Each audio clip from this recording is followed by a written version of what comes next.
नमस्कार दोस्तों, SPS education में आप सभी का एक बार फिर से स्वागत है। आज हम शब्द रचना का अध्ययन करेंगे। इससे पहले आप सबसे रिक्वेस्ट है कि हमारे चैनल को लाइक और सब्सक्राइब ज़रूर करें तथा बेल आइकन पर क्लिक करें, जिससे कि हमारे आने वाले वीडियोस का आपको पता चलता रहे। तो शुरू करते हैं शब्द रचना। शब्द क्या होते हैं?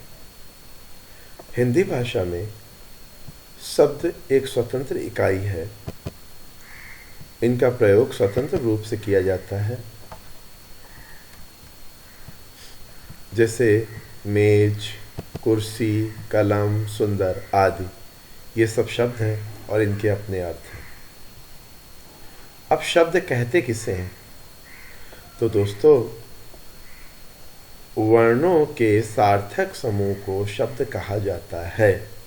वर्णों के सार्थक समूह को शब्द कहा जाता है। ऐसे तात्पर्य है, जब हम वर्णों को इस क्रम में रखें कि उससे जो शब्द बने उसका कुछ अपना अर्थ निकले, तो वो शब्द कहलाएगा। जैसे हम लिखते हैं कलम, कमल। ये दोनों ही जब हम बोलते हैं तो हमारे दिमाग में तुरंत एक अर्थ जाता है, तुरंत जाता है कि हम किस चीज़ के बारे में बात कर रहे हैं। परंतु इन्हीं वर्णों को अगर हम इस प्रकार लिख दें म ल क ल म क, तो ये शब्द तो बने, लेकिन इनका कोई अर्थ नहीं है। तो मित्रों, वर्णों का ऐसा समूह जिसका कि अर्थ निकले, वो शब्द कहलाते हैं। शब्दों के दो प्रकार हैं। अर्थात अगर आपसे पूछा जाए कि शब्द कितने प्रकार के होते हैं, तो शब्द दो प्रकार के होते हैं, सार्थक शब्द और निरर्थक शब्द। सार्थक शब्द वो शब्द हैं जिनका अपना अर्थ होता है, उनका सार्थक वर्ण समूह होते हैं, और हम कह सकते हैं सार्थक वर्ण समूह से बने शब्द ही भाषा को और शब्द को बनाते हैं। जैसे चाय, कमल, पानी आदि। वहीं दूसरे प्रकार के हमारे शब्द हैं निरर्थक शब्द। ये अर्थहीन होते हैं, अर्थात इनका कोई अर्थ नहीं निकलता। लेकिन हाँ, कभी कभी आम बोलचाल में सार्थक शब्दों के साथ प्रयोग करते करते ये काफ़ी प्रचलित हो जाते हैं। जैसे हम अक्सर बोलते हैं, ज़रा पानी वानी लाना, चाय वाय पी ली क्या? तो यहाँ पानी का तो अर्थ है, लेकिन वानी नहीं। ये एक निरर्थक शब्द है, केवल आम बोलचाल में हम प्रयोग करते हैं। चाय वाय, चाय सार्थक शब्द है, लेकिन वाय वाय का कोई अर्थ नहीं है, केवल एक आम बोलचाल में प्रयोग किया जा रहा है। तो निरर्थक शब्द का अस्तित्व तभी है जब हम उसको सार्थक शब्द के साथ प्रयोग करें। तो मित्रों, शब्द दो प्रकार के हैं, सार्थक शब्द, निरर्थक शब्द। अब इन शब्दों के भी अनेकों भेद हैं, जिनका कि हम विस्तार से अध्ययन करेंगे। जो हमारे सार्थक शब्द होते हैं, उनके 5 भेद होते हैं। पहला, उत्पत्ति के आधार पर। दूसरा, व्युत्पत्ति या रचना के आधार पर। तीसरा, अर्थ के आधार पर। चौथा, काव्यशास्त्रीय अर्थ के आधार पर। और पांचवा, व्याकरण अथवा विकार के आधार पर। तो हम इनका विस्तार से अध्ययन करते हैं। सबसे पहले हम लेते हैं उत्पत्ति के आधार पर शब्दों के भेद। उत्पत्ति का तात्पर्य होता है कि वो शब्द कहाँ से आया, हमारी शब्दावली में उस शब्द को कहाँ से लिया गया, उसकी उत्पत्ति कहाँ से हुई। इस आधार पर शब्दों को 4 भागों में बांटा गया है। पहला भाग है तत्सम शब्द। जैसा कि शब्द से ही पता चल रहा है, तत् सम। तत् का तात्पर्य होता है के समान, के और सम का मतलब समान, अर्थात तत् उसके समान। हम कह सकते हैं वह शब्द जो संस्कृत से लिए गए हैं और वो बिना किसी परिवर्तन के उनमें बिना कोई बदलाव किए हम उनका इस्तेमाल अभी भी कर रहे हैं, वो शब्द तत्सम शब्द कहलाते हैं। उदाहरण के लिए सूर्य, चंद्रमा, ग्रह, ग्राम आदि। हमारे दूसरा प्रकार है तद्भव शब्द। जो शब्द संस्कृत भाषा से निकलने के बाद अपने नए रूप में प्रयोग किए जाते हैं, अर्थात उन्होंने अपना रूप बदल लिया है, तद्भव शब्द कहलाते हैं। जैसे घी, संस्कृत में घृत से घी बन गया, सूर्य से सूरज बन गया, ग्राम से गांव बन गया, खीर क्षीर से खीर बन गई। ये आम बोलचाल में अब इन्होंने अपना रूप बदल लिया, तो ये तद्भव, तद का तात्पर्य होता है भव, हो गए। भव मीन्स हो गए, तद मीन्स ये हो गए, यानी कि इसके समान हो गए। मित्रों, इन सब का हम अलग अलग वीडियोस में तत्सम शब्द क्या हैं, तद्भव शब्द क्या है, अयौगिक शब्द क्या है, रूढ़ शब्द क्या है, इन सब का हम अलग अलग वीडियोस में अध्ययन करेंगे विस्तार से। तो जो भी आपके डाउट्स होंगे वो सारे क्लियर होते जाएंगे।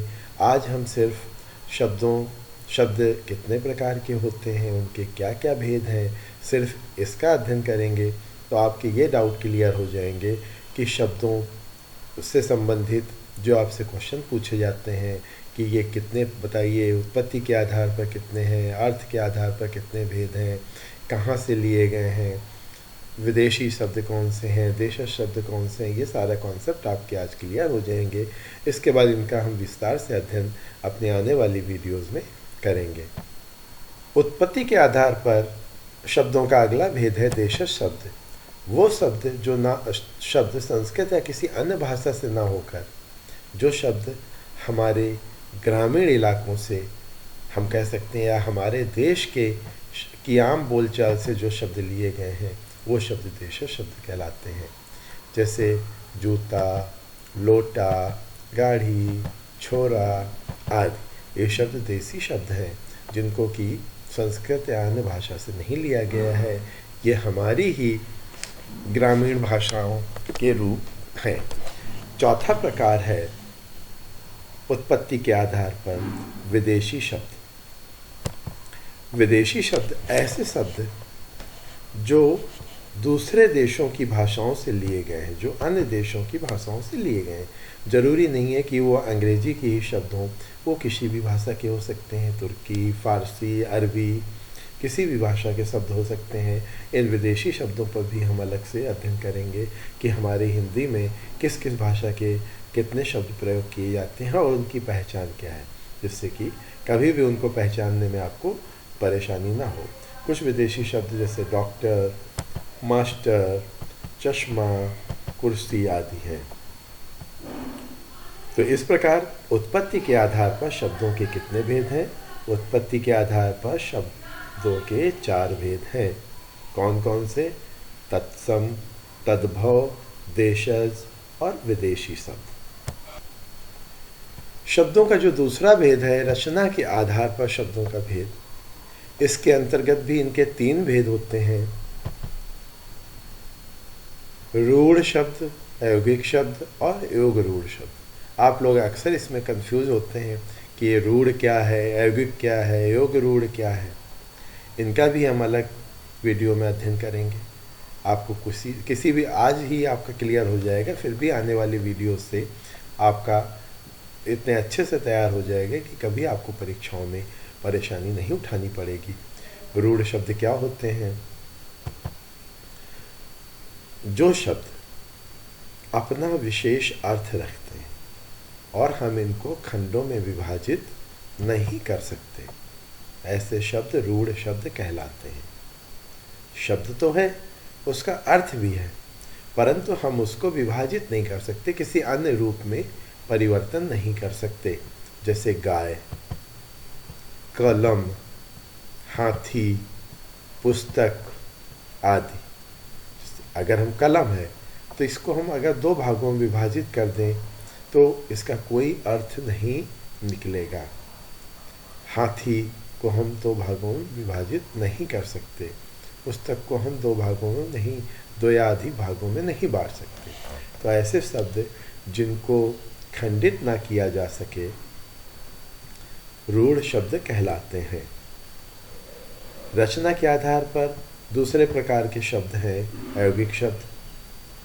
जो शब्द दो या दो से अधिक रूढ़ शब्दों से मिलकर बनते हैं तो ऐसा नया शब्द अयौगिक शब्द कहलाता है, अर्थात दो रूढ़ शब्दों का योग। और इनको दो या जितने भी रूढ़ शब्द बने हैं उतने भागों में विभाजित भी किया जा सकता है और प्रत्येक खंड का अपना अर्थ भी निकलेगा। साथ ही जो नया शब्द बना है उसका भी एक अर्थ आएगा। उदाहरण के लिए पुस्तकालय, अगर हम इसको दो भागों में बांटते हैं, पुस्तक धन आलय, पुस्तक प्लस आलय, तो पुस्तक का तात्पर्य है किताबों से, आलय का तात्पर्य है रखने की जगह से। जब इसका समूह पूरा एक हम पुस्तकालय पढ़ते हैं तो हमारी समझ में आ जाता है कि ऐसा स्थान जहाँ पर पुस्तकों को रखा जाता है। पाठशाला, पाठ का तात्पर्य होता है चैप्टर से, शाला का तात्पर्य है पढ़ने से, तो ऐसा स्थान जहाँ पर विद्यार्थियों को पढ़ाया जाए, पाठशाला। प्रधानमंत्री, प्रधान प्लस मंत्री, प्रधान से तात्पर्य है मुखिया, मंत्री का है मंत्रियों का मुखिया, अर्थात प्रधानमंत्री जो सभी मंत्रियों का प्रधान है, तो वो हो गया प्रधानमंत्री। यहाँ प्रधान का भी अपना अर्थ है, मंत्री का भी अपना अर्थ है। इस प्रकार मित्रों, जो शब्द दो या दो से अधिक रूढ़ शब्दों से मिलकर बनते हैं और अपना अर्थ रखते हैं उनको हम अयौगिक शब्द कहते हैं। रचना के आधार पर तीसरा भेद है योग रूढ़ शब्द। जब दो या दो से अधिक रूढ़ शब्द मिलकर नया शब्द बनाते हैं परंतु इससे अर्थ कोई तीसरा निकले तो वहाँ पर योग रूढ़ हो जाता है। अयौगिक में भी दो या दो से अधिक रूढ़ शब्दों का मिलन था, योग रूढ़ में भी दो और दो से अधिक शब्द ही मिलते हैं, परंतु फर्क क्या है? अयौगिक शब्दों में शब्दों का अपना अर्थ होता है परंतु योग रूढ़ में उनका अपना अर्थ न होकर वो तीसरा अर्थ देते हैं। अर्थात जब भी हम शब्द को बोलते हैं तो हमें तुरंत पता चलता है कि हम किसके बारे में बात कर रहे हैं, अर्थात किसी तीसरी चीज़ के बारे में हम बात कर रहे होते हैं। उदाहरण के लिए पंकज, जैसे ही हम पंकज बोलते हैं हमारे जहन में तुरंत आता है कि हम कमल के बारे में बात कर रहे हैं। गजानन, अर्थात हम गणेश जी के बारे में बात कर रहे हैं। दशानन, अर्थात हम रावण के बारे में बात कर रहे हैं। नीलकंठ, अर्थात हम शिव जी के बारे में बात कर रहे हैं। तो इस प्रकार के शब्द जो तीसरा अर्थ देते हैं योग रूढ़ शब्द कहलाते हैं। तो अभी तक हमने पढ़ा उत्पत्ति के आधार पर शब्दों के चार भेद होते हैं, तत्सम, तद्भव, देशी और विदेशी शब्द। उसके पश्चात हमने पढ़ा रूढ़, अयौगिक और योग रूढ़ शब्द। अब तीसरा जो प्रकार है अर्थ के आधार पर शब्दों के भेद। अर्थ के आधार पर भी शब्दों के चार भेद होते हैं। एकार्थी शब्द, ऐसे शब्द जिनका सिर्फ एक ही अर्थ होता है, उनके और कोई अर्थ हम नहीं निकाल सकते। आज हम कह सकते हैं प्रत्येक व्यक्तिवाचक और जातिवाचक संज्ञा जो होती हैं वो इस वर्ग में आती हैं। जैसे मोहन एक व्यक्तिवाचक संज्ञा है और इसका अपना एक अर्थ है कि हम मोहन, किसी मोहन नाम के व्यक्ति के बारे में बात कर रहे हैं। पुस्तक, अर्थात हम किताबों के बारे में ही बात कर रहे हैं। घर, हम किसी पर्टिकुलर घर की बात कर रहे हैं। घोड़ा, हम किसी एक विशेष जानवर की बात कर रहे हैं। तो इन शब्दों के अपना सिर्फ एक ही अर्थ होता है, एकार्थी शब्द कहलाते हैं। अनेकार्थी शब्द हिंदी वर्णमाला में यानी कि शब्दावली में ऐसे शब्द हैं जिनके कई अर्थ निकलते हैं, उसके अलग अलग अर्थ होते हैं। तो वहाँ पर अनेकार्थी शब्द हो जाते हैं। उदाहरण के लिए अंबर,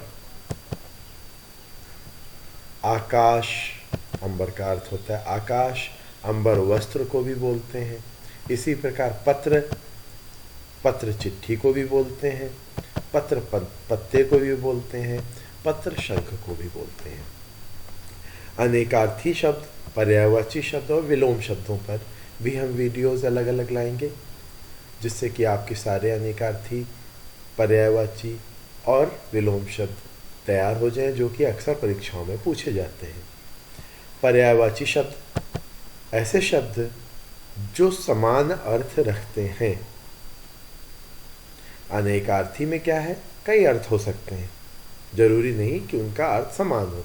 जैसे आकाश अलग है, वस्त्र अलग चीज है।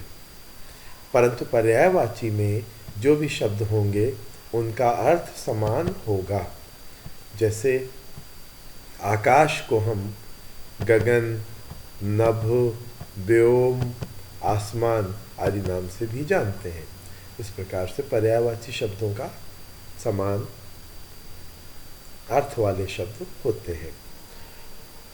अर्थ के आधार पर चौथा जो प्रकार है वो है विलोम शब्दों का, जहाँ पर हमें विपरीत अर्थ का बोध हो, ऐसे शब्द विलोम शब्द कहलाते हैं। उदाहरण के लिए दिन का विलोम रात, वो प्रकाश का विलोम अंधकार।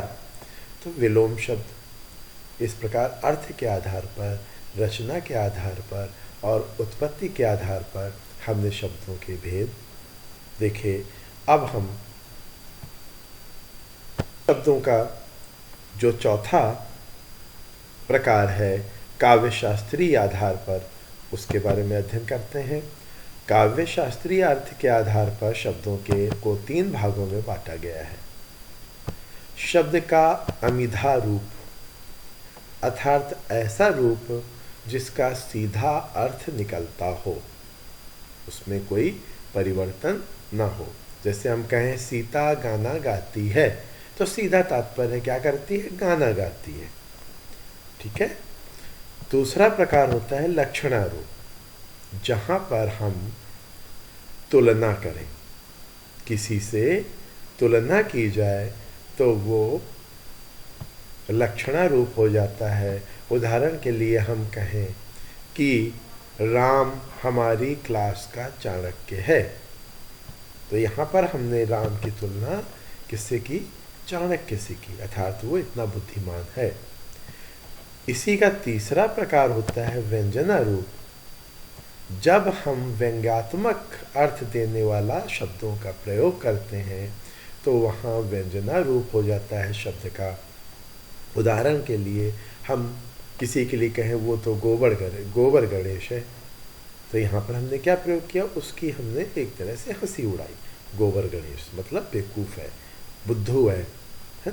तो काव्य शास्त्रीय आसार में लगता, सुनने में तो लगता बहुत कठिन है, लेकिन ऐसा है नहीं, बहुत आसान है। केवल आपको इतना याद रखना है, जहाँ सीधा अर्थ निकले वो अमिधा रूप है, जहाँ हम किसी से तुलना कर रहे हैं वो लक्षणारूप हो गया, और जहाँ हम किसी का व्यंग कस रहे हैं वो व्यंजनारूप हो गया। इस प्रकार काव्य शास्त्रीय आधार पर यही 3 भेद हैं। अब हम विकार या उत्पत्ति के आधार पर, परिवर्तन के आधार पर या प्रयोग के आधार पर ये जो शब्दों का अंतिम प्रकार है उसका अध्ययन करने जा रहे हैं। परिवर्तन के आधार पर शब्दों के 2 भेद होते हैं, विकारी शब्द और अविकारी शब्द। आप लोग अक्सर इसमें बड़े परेशान रहते हैं कि विकारी शब्द क्या हैं, अविकारी शब्द क्या हैं, इनको कैसे तैयार करें। तो विकारी और अविकारी शब्दों पर भी हम विस्तृत वीडियो लाएंगे और विस्तार से अध्ययन करेंगे। अभी आप देखिए, विकारी शब्द, जब कोई भी शब्द अपने व्याकरणिक नियमों में ढलने के बाद उसमें परिवर्तन आ जाता है, अर्थात जिन शब्दों को हम बदल सकें ऐसे शब्द विकारी शब्द कहलाते हैं। विकारी शब्दों के भेद कितने होते हैं? विकारी शब्दों के 4 भेद हैं, अर्थात संज्ञा के जो शब्द हैं, सर्वनाम शब्द हैं, विशेषण शब्द हैं तथा क्रिया शब्द हैं। ये 4 ही विकारी शब्दों के भेद हैं, अर्थात संज्ञा, सर्वनाम, क्रिया और विशेषण। इन चारों शब्दों में, चारों प्रकार के शब्दों में हम विकार उत्पन्न कर सकते हैं, अर्थात इनमें परिवर्तन कर सकते हैं। उदाहरण के लिए जैसे संज्ञा का शब्द है लड़का, तो इसको हम लड़के, लड़कों, मतलब आवश्यकता के अनुसार वाक्य में कैसे क्या प्रयोग करना है उसके अनुसार हम इनका बदल देते हैं। सर्वनाम शब्द है जैसे तुम, तुम्हें, तुम्हारे, तुम कहाँ जा रहे हो, तुम्हें क्या चाहिए, तुम्हारे चाचा जी आए हैं। तो ये विकारी शब्द हैं जिनको हम व्याकरणिक नियमों के अनुसार, वाक्य में उनके प्रयोग के अनुसार, आवश्यकता के अनुसार हम परिवर्तन कर लेते हैं, विकारी शब्द कहलाते हैं। जहां हमने देखा कि विकारी शब्दों में विकार उत्पन्न किया जा सकता है, अर्थात उनमें परिवर्तन किया जा सकता है, वहीं जो इनका दूसरा प्रकार है अविकारी शब्द, अविकारी शब्दों में लिंग, वचन, विभक्ति आदि के कारण कोई परिवर्तन नहीं होता। इनका एक ही अर्थ रहता है और वो हरदम उसी के अनुसार प्रयोग किए जाते हैं। इनमें परिवर्तन ना होने के कारण ये शब्द अव्यय शब्द भी कहलाते हैं। हम कह सकते हैं समस्त अव्यय शब्द अविकारी शब्द होते हैं। अविकारी शब्दों के 4 भेद होते हैं। विकारी शब्दों के कितने भेद थे? विकारी शब्दों के कितने भेद थे? शायद आप लोगों को पता होगा कि नहीं पता है। आप वीडियो को देखेंगे तो ज़रूर तैयार हो जाएगा। और मेरी आप लोगों से यही रिक्वेस्ट है कि आप वीडियो को बार बार देखें, जिससे कि कोई भी प्रश्न आपसे पूछा जाए तुरंत आप उसका उत्तर दे सकें। विकारी शब्दों के 4 भेद होते हैं। अविकारी शब्दों के भी 4 भेद होते हैं। पहला अविकारी शब्द है क्रिया विशेषण। ऐसे शब्द जो क्रिया की विशेषता बताते हैं वो शब्द क्रिया विशेषण कहलाते हैं। जैसे ध्यान पूर्वक, धीरे धीरे, जोर से, तेजी से। हम कह रहे हैं वो तेजी से दौड़ रहा है, तो क्रिया क्या है? दौड़ना। उसकी विशेषता क्या है? कि वो तेजी से दौड़ रहा है। तो क्रिया की विशेषता बताने वाले जो शब्द हैं वो अविकारी शब्द होते हैं। दूसरा अविकारी शब्द है संबंध बोधक विकारी शब्द। ऐसे शब्द जो संबंध का बोध कराएं, अर्थात वाक्य के दूसरे शब्दों के साथ संज्ञा या सर्वनाम के साथ जुड़कर वो संबंध बताएं, ऐसे शब्द संबंध बोधक होते हैं। जैसे के आगे, से पहले, तक। जैसे राम के आगे राहुल खड़ा है, तो संबंध हो गया कि किसके? राम और श्याम का आपस में संबंध हो गया कि राम के आगे श्याम है। 5 बजे तक पाठ याद हो जाएगा, यहाँ पर तक। ये शब्द जो होते हैं जो किसी के साथ संबंधित हो जाएं, संबंध प्रकट करें, संबंध बोधक कहलाते हैं। समुच्चय बोधक, समुच्चय का तात्पर्य होता है जोड़ना। ऐसे शब्द जो 2 शब्दों को आपस में मिलाते हैं समुच्चय बोधक शब्द कहलाते हैं। ये हैं और, अथवा, किंतु, परंतु आदि। चौथा प्रकार है विस्मय आदि बोधक। जो शब्द विस्मय, पीड़ा, शोक, हर्ष आदि को व्यक्त करने के लिए प्रयोग किए जाते हैं उन्हें विस्मय आदि बोधक या संबोधन शब्द भी कहते हैं। जैसे अरे क्या हो गया, हे भगवान। तो इस टाइप के जो शब्द हैं जो विस्मय उत्पन्न करते हैं, चाहे वो हंसी, चाहे वो शोक, चाहे वो दुख का समय हो, हम अचानक मुंह से प्रयोग में आते हैं, ऐसे शब्द विस्मय आदि बोधक कहलाते हैं। तो इस प्रकार हमने आज शब्द रचना का अध्ययन किया। इन सब के जितने भी भाग हैं उनका हम विस्तार से आने वाले समय में अध्ययन करेंगे। इस पे प्रश्नोत्तर भी आपको अगली वीडियो में हम इस पे प्रश्नोत्तर भी प्रस्तुत करेंगे, जिससे कि आपका इससे संबंधित जो अभी तक जो हमने पढ़ा है इससे संबंधित जो प्रश्न आते हैं वो तैयार हो जाएंगे। और